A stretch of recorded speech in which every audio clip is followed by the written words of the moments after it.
இந்த நாளையிலும் இயேசு கிறிஸ்துவின் நாமத்தில் உங்களை ஆசீர்வதிக்கிறேன்.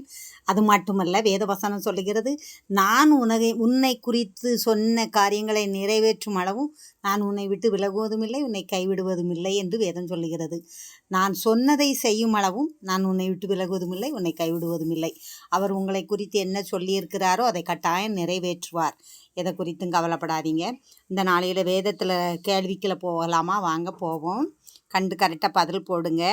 3:50 ஜோதியாம், நாடு நிலம் சுடுகாடாம், எப்போது? கண்டுபிடிச்சு போடுங்க.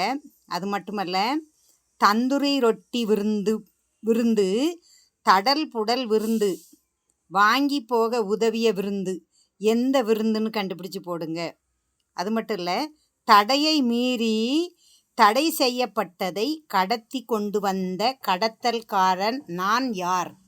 அதையும் கண்டுபிடிச்சு போடுங்க. இன்றைக்கி இந்த 3 கேள்வி, அது என்ன, யார், என்னன்னு கரெக்டாக கண்டுபிடிச்சு போடுங்க. அது மட்டுமல்ல, இன்றைக்கி ஒரு பாடலில் உள்ள வரியை படிக்கிறேன், நீங்கள் அதை கண்டுபிடிச்சு போடுங்க. சரியா? கர்த்தருக்குள் நம் பாடுகள் ஒரு நாள் வீணாகாது. கர்த்தருக்குள் நம் பாடுகள் ஒரு நாள் வீணாகாது.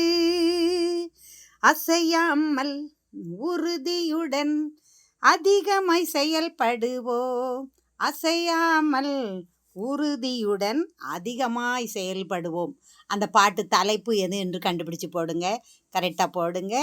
தெரியலைன்னா நான் குழு கொடுக்கேன். எந்த அதிகாரத்திலலாம் இருக்குன்னு லேசாக சொல்லியிருந்தேன்.